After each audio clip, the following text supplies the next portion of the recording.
27वीं तरमीम भी लाई जाएगी। वज़ीर आज़म और बिलावल में इत्तेफाक। शहबाज शरीफ और बिलावल भुट्टो की मुलाकात की अंदरूनी कहानी सामने आ गई।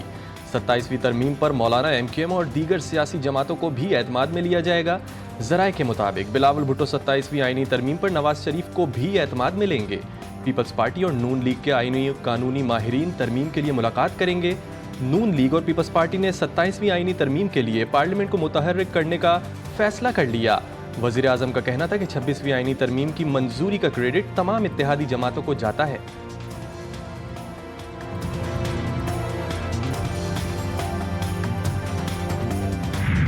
आज़म को घर भेजने का जो रास्ता है वो रुक जाएगा 26वीं तरमीम के बाद? इंशाल्लाह रुक भी जाएगा। 26वीं आईनी तरमीम के बाद वज़ीर आज़म को घर भेजने का रास्ता रुक गया है। सिंध में अवाम के लिए बहुत कुछ करने जा रहे हैं। वज़ीर आज़म शहबाज शरीफ से मुलाकात के बाद बिलावल भुट्टो जरदारी की मीडिया से गुफ्तगू। कहा, सिंध में भी कैंसर से मुतालिक बहुत से काम कर रहे हैं। बिलावल भुट्टो ने एक सवाल के जवाब में कहा कि मेरा वीकेंड मेरी मर्जी, जहां भी गुजारूं मेरा हक है।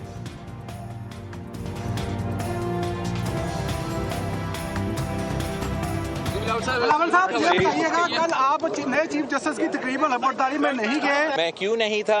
इस्लामाबाद में वीकेंड है, मेरा भी हक है कि मैं अपना वीकेंड जहाँ गुजारना चाहूँ मैं गुजारूँ। वोट को इज्जत दो के नाम पर आइन की धज्जियां उड़ाई जा रही हैं। हम जमहूरियत और असेंबलियों से मायूस होते जा रहे हैं।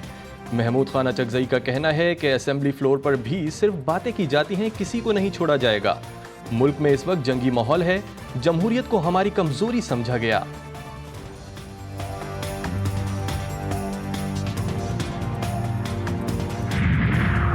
पीपल्स पार्टी सिंध से वोट तो लेती है, कोई काम नहीं करती। बिजली, गैस, गंदगी, इंफ्रास्ट्रक्चर का मसला है। अवाम पाकिस्तान पार्टी के जनरल सेक्रेटरी मिफ्ता इस्माइल की हैदराबाद में प्रेस कॉन्फ्रेंस। कहा, जिस तरह के अंधेरे में 26वीं आईनी तरमीम पास हुई, ऐसा नहीं होना चाहिए। पूरे पाकिस्तान के लोगों को पढ़ने का मौका मिलना चाहिए कि क्या तब्दीली होने जा रही है।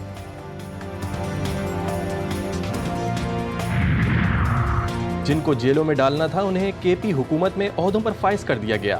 PTI रहनुमा शेर अफजल मरवत की अपनी ही हुकूमत पर तनकीद। कहा, चंद अफराद सिर्फ वजारतों के मजे लूटने के लिए KP काबीना में शामिल हुए। बाजोड़ में जिस DPO ने उन पर गोलियां चलाईं, उसे पेशावर में SSP लगा दिया गया।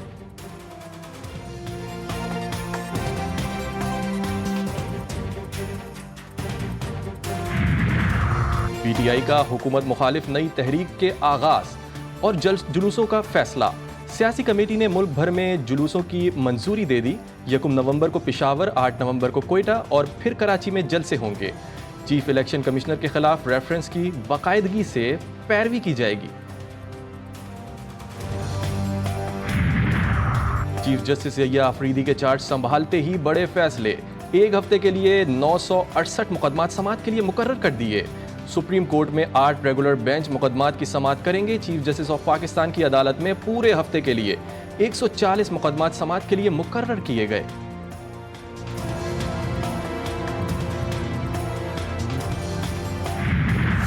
जन्नत नज़ीर वादी, कश्मीर पर भारतीय कब्जे को 77 बरस मुकम्मल। पाकिस्तानी कौम अपने कश्मीरी भाइयों के संग पाकिस्तान समेत दुनिया भर में यौम सियाह मनाया गया। भारतीय तसल्लुत के खिलाफ मुल्क भर में मुजाहरे, शहर शहर रैलियां, हज़ारों अफराद की शिरकत। कोयटा में साइकिल रैली का एहतमाम। शुरा की कश्मीरी अवाम के हक में नारेबाजी।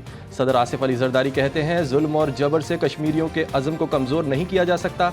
वज़ीर आज़म शहबाज शरीफ का कहना था कि भारत अक़वाम मुत्तहिदा की करारदादों के तहत अपनी जिम्मेदारियां पूरी करने में नाकाम रहा। अक़वाम मुत्तहिदा ईरान पर इसराइली हमले की मजम्मत करे और इस मसले पर सलामती कौंसिल का हंगामी इजलास बुलाए। ईरानी वज़ीर ख़ारजा अब्बास इराक़ची ने अक़वाम मुत्तहिदा के सेक्रेटरी जनरल को ख़त लिख दिया। अब्बास इराक़ची ने ईरान पर इसराइली हमले को दहशतगर्दाना कार्रवाई करार दिया। कहा कि हमला बैनुल-अक़वामी क़वानीन और अक़वाम मुत्तहिदा के मुसव्वदे के खिलाफ वर्जी है। ईरान पर हमला गज़ा और लबनान में जारी जंग बंदी से अलग नहीं और ईरान सेहूनी फ़ौज की ज़ालिमाना कार्रवाई का जवाब देने का मुकम्मल हक रखता है। अक़वाम मुत्तहिदा की सलामती कौंसिल ने ईरान की दरख्वास्त कबूल करते हुए आज इजलास तलब कर लिया। अक़वाम मुत्तहिदा के ईरानी दरख्वास्त कबूल किए जाने पर इसराइल बिलबिला उठा। सलामती कौंसिल में इसराइली सफ़ीर ने ईरान की दरख्वास्त को इसराइल पर सियासी मैदान में हमला करार दे दिया। सेहूनी फ़ौज ने मुक़द्दस सरजमीन पर फिर खून में रंग दी। बैतुल हया में 5 से ज़ायद रिहायशी इमारतों को निशाना बना दिया। 45 फ़लस्तीनी शहीद। गजा सिटी में भी एक फ़लस्तीनी जान से गया। सहूनी फ़ौज ने कमाल अदवान अस्पताल से 44 फ़लस्तीनी डॉक्टरों को हिरासत में ले लिया। गजा में शहदा की मजमूई तादाद 42,847 हो गई। लबनान पर भी इसराइली दहशतगर्दी जारी। बैरूत पर 8 फ़िज़ाई हमले कर डाले, 6 शहरी शहीद, मुतअद्दिद ज़ख्मी। मरजाऊन, ताइर समेत जनूबी लबनान के कई इलाकों भी हमले का निशाना बने। हिजबुल्लाह और इराकी मज़ाहमतकारों ने इसराइल पर मिसाइल और रॉकेट दाग दिए। अफसरान समेत 4 सहूनी फौजी हलाक, 16 जख्मी, 4 की हालत नाजुक। इसराइली दारुल हुकूमत तिल अबीब में ट्रक सहूनी शहरियों पर चढ़ दौड़ा। वाक़े में एक शख्स हलाक, 50 से ज़ायद जख्मी, कई की हालत नाजुक। सहूनी पुलिस ने ट्रक ड्राइवर को मौके पर गोली मारकर हलाक कर दिया। सहूनी वज़ीर आज़म हर जगह रुस्वा होने लगे। नेतन्याहू को हमास के तूफ़ानुल अक्सा ऑपरेशन के मुतासरीन की याद में तकरीब से खिताब महंगा पड़ गया। सहूनी कैदियों के अहले खाना की नेतन्याहू की तकरीर के दौरान शदीद एहतजाज और नारेबाजी। सहूनी मुजाहिरीन का फौरी जंगबंदी और मुग़वियों की वापसी का मुतालबा। एहतजाज के बायस इसराइली वज़ीर आज़म को तकरीर रोकनी पड़ी। मस्तूंग में एक दहशतगर्द असलहे समेत गिरफ्तार। ऑपरेशन के दौरान गिरफ्तार दहशतगर्द से असलहा, गोला बारूद, एक दूरबीन बरामद। दहशतगर्दों ने गुज़िश्ता रात इस्प्लांजी बाजार में 2 अफराद को शहीद किया था। पेशावर में टिश्यू और डायपर बनाने वाली फैक्ट्री में आग पर ताहाल काबू ना पाया जा सका। 30 घंटे से ज़ायद का वक्त गुजर जाने के बावजूद फायर फाइटर नाकाम। मुतासरा इमारत मुखदोश हो चुकी है, जो किसी वक्त भी गिर सकती है। आग लगने के बाद हर तरफ तबाही के मनाजिर। सिंध भर में 7 रोज़ा इंसदादे पोलियो मुहिम का आगाज़ आज से होगा। सिंध भर में 1 करोड़ 6 लाख बच्चों को इंसदादे पोलियो के कतरे पिलाए जाएंगे। रवां बरस मुल्क भर में 41 पोलियो केसेस रिपोर्ट हुए। कराची के तमाम इजलाह के माहौलियाती नमूनों में पोलियो वायरस मुस्बत आया है। रिजवान जो हैं वो बाबर के बाद कैप्टन बनने चाहिए और आगा जो है वो वाइस कैप्टन। तो ये मेंटर्स और सिलेक्शन कमेटी की मेजॉरिटी का ये डिसीजन था और हर एक ने अपनी अपनी अलग-अलग राय दी। वनडे और T20 की कमान संभालेंगे Mohammad Rizwan. Salman Ali Agha white ball team के होंगे कप्तान। चेयरमैन PCB मोहसिन नकवी ने कर दिया ऐलान। रिजवान की बतौर कप्तान कामयाबी के लिए दुआ। कहा, पुराने वक्तों के हवाले से किसी पर तनकीद नहीं करना चाहता। हमारे पास टैलेंट है मगर आगे नहीं आ रहा, जिसके लिए काफ़ी काम करना होगा। बाबर आजम को असासा करार देते हुए उनको कप्तान ना बनाने की जाने की वजह भी बता दी। बाबर हमारा पाकिस्तान का एक एसेट है और एक काफ़ी अरसे बाद इस तरह के बड़े प्लेयर्स आते हैं। बट उसने मुझसे रब्ता किया और उसने कहा कि हुसन भाई मैं एज ए कैप्टन कंटिन्यू नहीं करना चाहता। वो अपनी गेम पे ज़्यादा फोकस करना चाहता है और हम सब की ख्वाहिश है कि वो अपनी फॉर्म में वापस आए। जो हमारा फोकस है वो लॉन्ग टर्म का ही है। तो इस टाइम हमारी सबसे बड़ी प्रायोरिटी ये चीज़ है कि हमारे जो यंग टैलेंट है उसको इंटरनेशनल लेवल पे ले जाया जाए। मोहम्मद रिजवान वाइट बॉल में कौमी टीम की जीत के लिए पुरअज़म।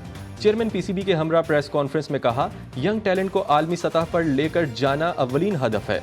हमारा फोकस लॉन्ग टर्म पर है। कारकर्दगी में कोई कमी नहीं होगी। नताइज अल्लाह पर छोड़ते हैं। PCB सिलेक्शन कमेटी के रुकन आकिब जावेद ने कहा कि पाकिस्तान का वाइट बॉल में मुस्तकबिल रोशन है। कोई भी क्रिकेट हो, वाइट बॉल में फिटनेस अव्वलीन तरजीह होनी चाहिए।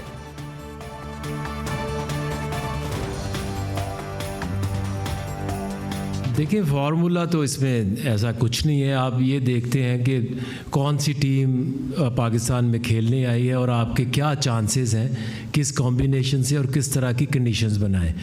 वो ये पहली दफ़ा भी नहीं बनी और बाकी जो मुल्क हैं वो भी ये सारा कुछ करते हैं, तो अपने होम एडवांटेज का फ़ायदा उठाना चाहिए। दौरे ऑस्ट्रेलिया और जिम्बाब्वे के लिए कौमी स्क्वाड का ऐलान। ऑस्ट्रेलिया के लिए बाबर आजम, शाहीन शाह अफरीदी और नसीम शाह की वापसी।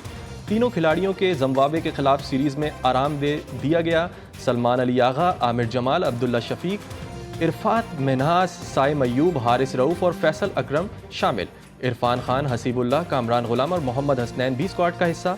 पाक ऑस्ट्रेलिया सीरीज़ 4 से 18 नवंबर तक खेली जाएगी। कौमी टीम 24 नवंबर से 5 दिसंबर तक जिम्बाब्वे का दौरा करेगी।